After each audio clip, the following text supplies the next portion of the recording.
Hello everybody, Bubblezest here, and this is Hearts of Iron 4. In today's video, we're going to be doing something a little different.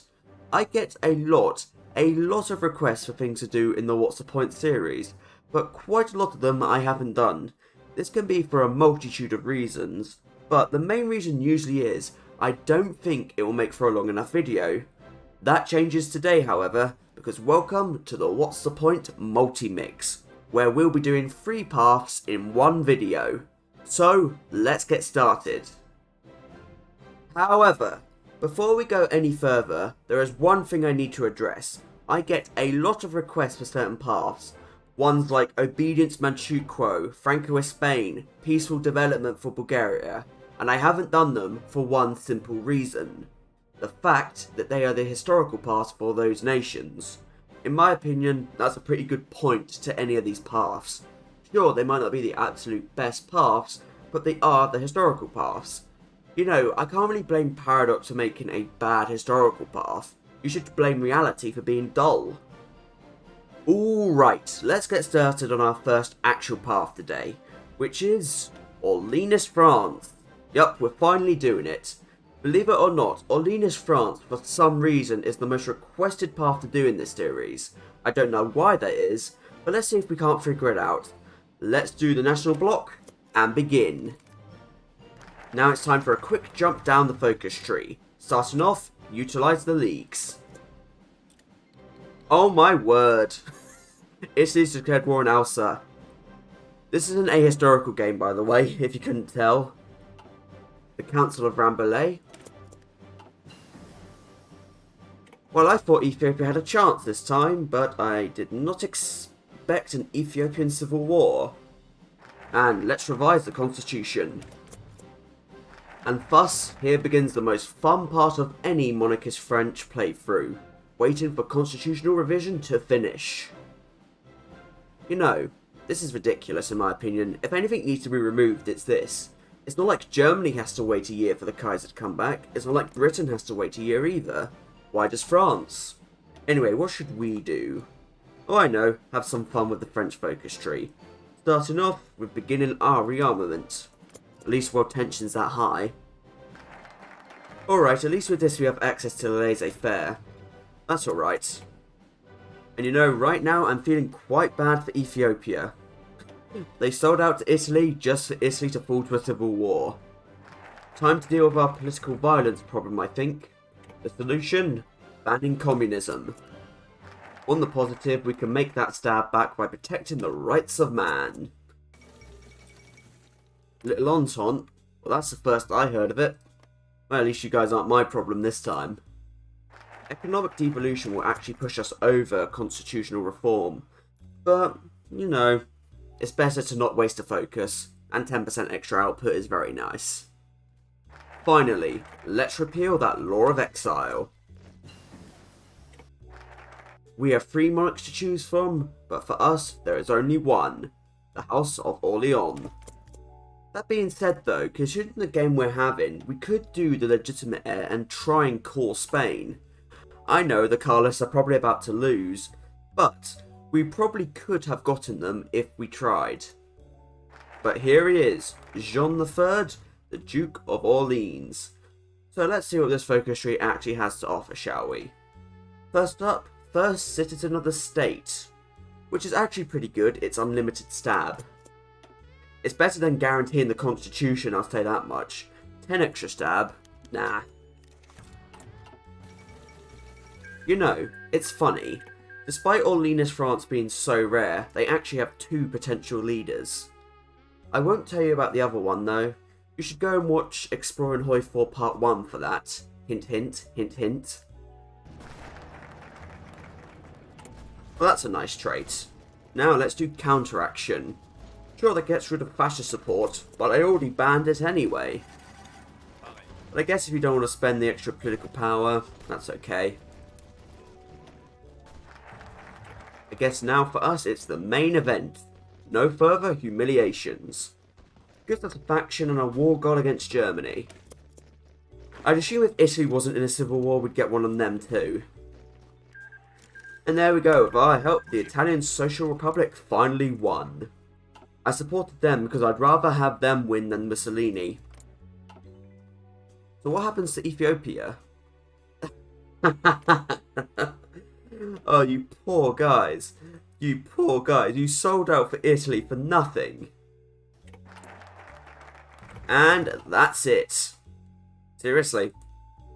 We get this faction and we're pretty much done. There's nothing else for us to do. Sure, we have a few extra focuses, slum clearing, public welfare, but they're nothing focuses. So what's the point of Orleanist France? It's completely pointless. So what could we do to improve this? I've got a few things that will make this focus tree so much better. For one, rework constitutional revision, it's too long. Secondly, make all Orleanist focuses 35 days. Seriously, 70 days just for 2 building slots? That's too long, make them all 35 days. And most importantly, in my opinion, is the rework of the anti-fascist bloc. In my opinion, it should work like the Bolivarian Alliance for Mexico. You know, improve relations, you invite them to your faction, they join. Simple. Sure, it would be just a slightly different version of the Little Entente, but the version we have now is not good at all. Even that would be an improvement. Another thing I thought of, I'm not really too sure on this, but I just want to put it out there as well. I think it could be interesting as well if the Orleanist path was a democratic monarchist path. You know, almost like what Italy has and Victor Emmanuel. You can be democratic, but still have the monarchy. I don't know, why do all of these paths have to be absolute monarchies? Surely we could have some variation here. You know what? Because I'm curious, just before we move on, let's do the French Union and see if it would have been worth it. Wow. 3 out of 5, including Indochina? I wish I was doing this run with any other path, because that was pretty good.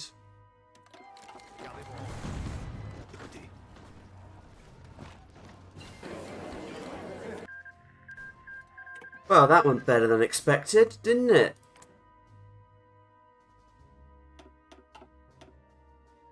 Nevertheless, next up is Communist Canada. So let's do patriation.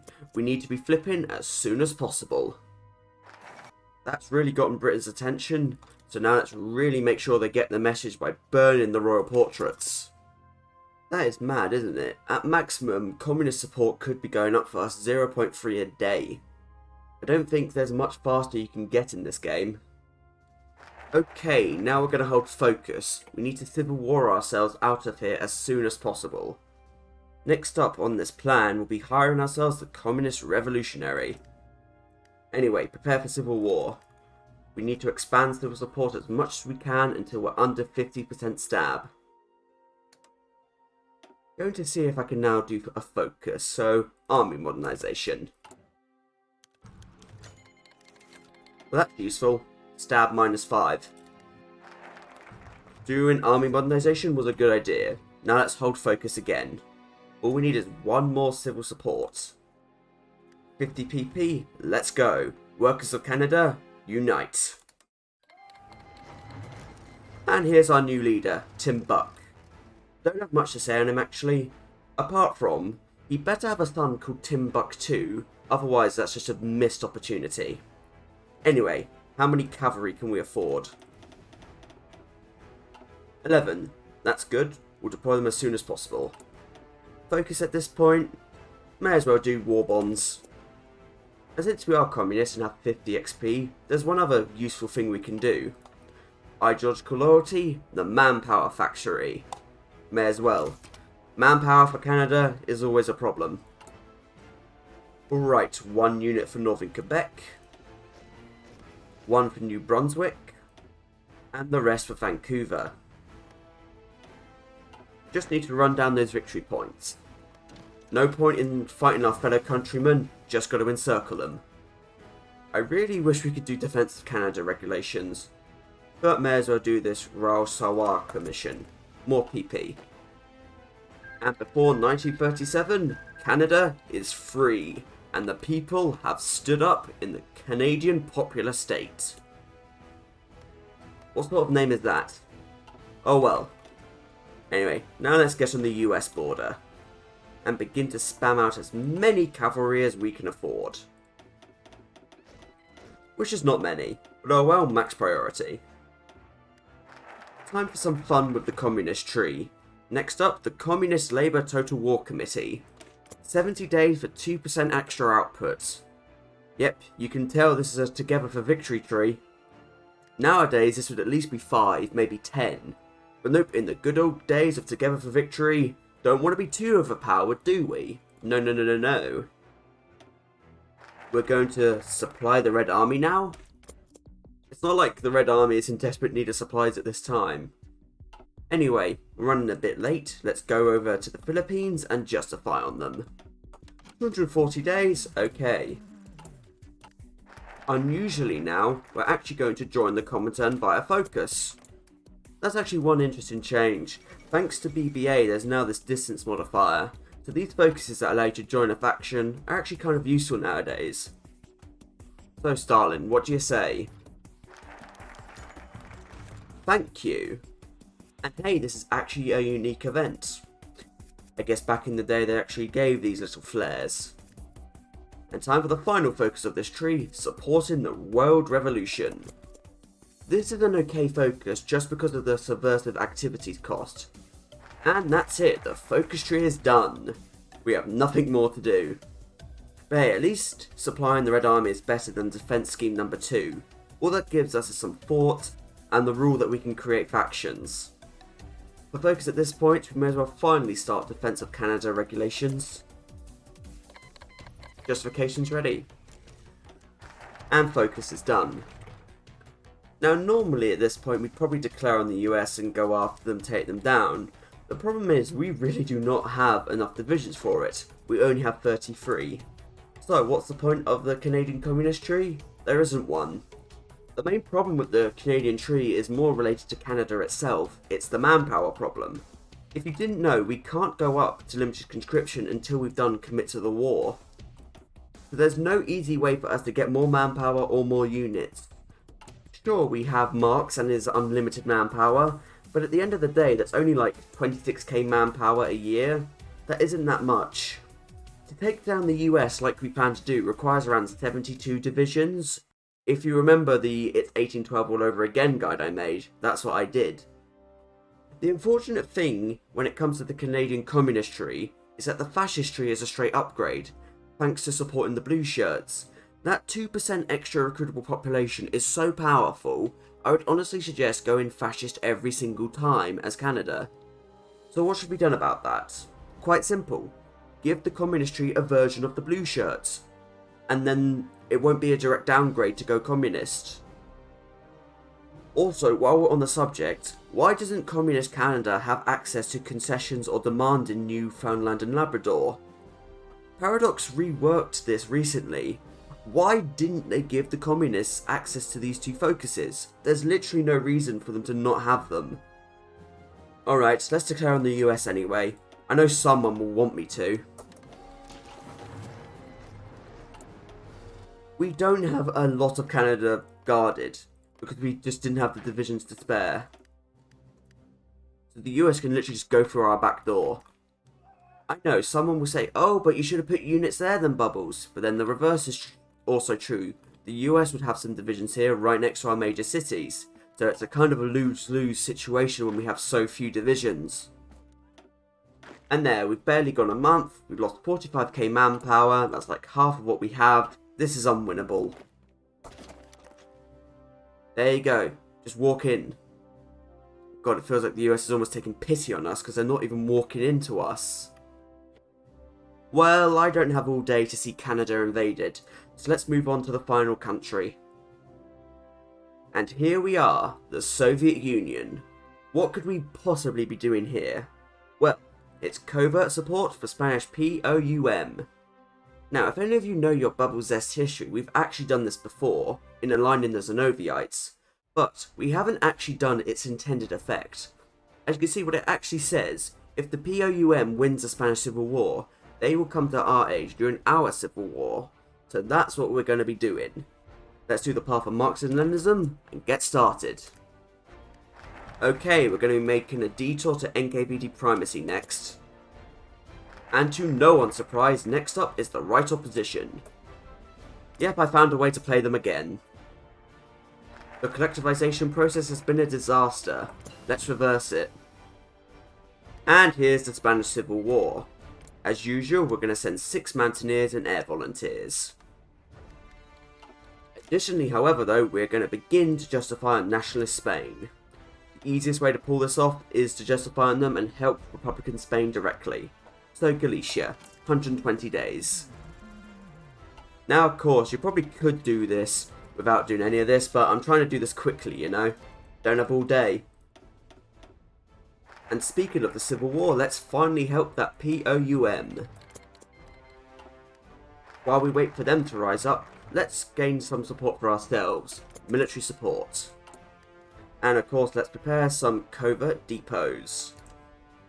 We're going to try and win the Civil War fairly today, and the way to do that is to expand our army support as much as we can. It's a good thing I saved satisfactory production reports, otherwise I would have to restart. Anyway, infiltrate the NKVD now. And justification is ready, let's go. Get that military access, thank you, and let's get going. Policy changes now. Good, we have control of the Spanish Atlantic coast. So as kind of tradition for me, let's naval invade. Naval invasions will be the way to win this even quicker. Not going to go to Galicia, I can clearly see it's being guarded. But luckily Asturias has no offensive there, so we may as well go to Asturias. Sent in the party. God, I wish I had a force attack right about now.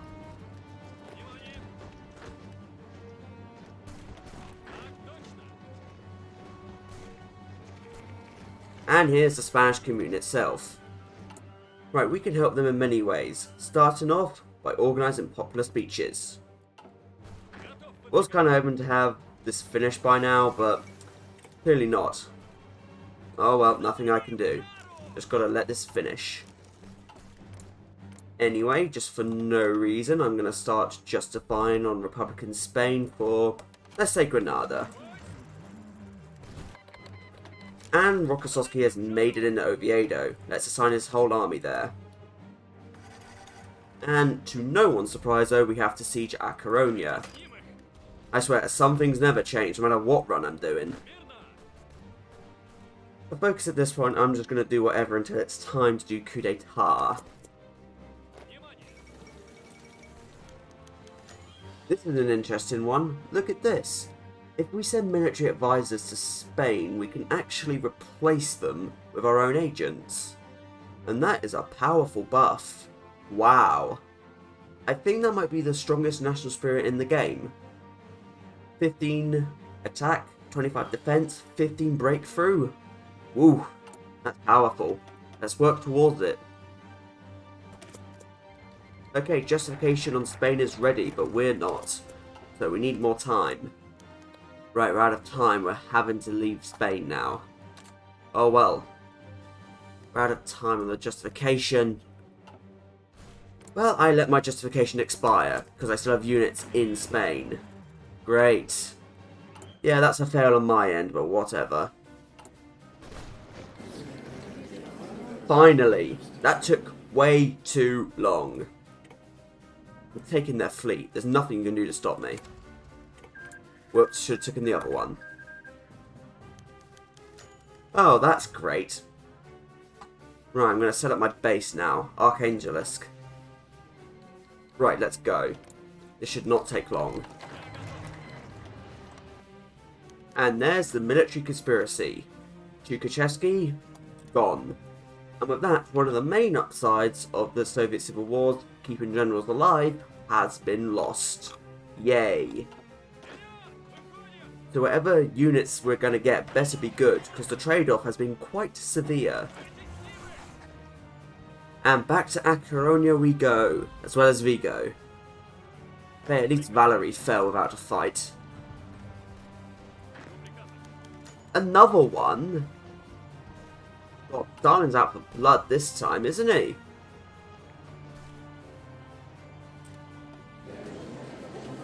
And that's it for Spain. Good.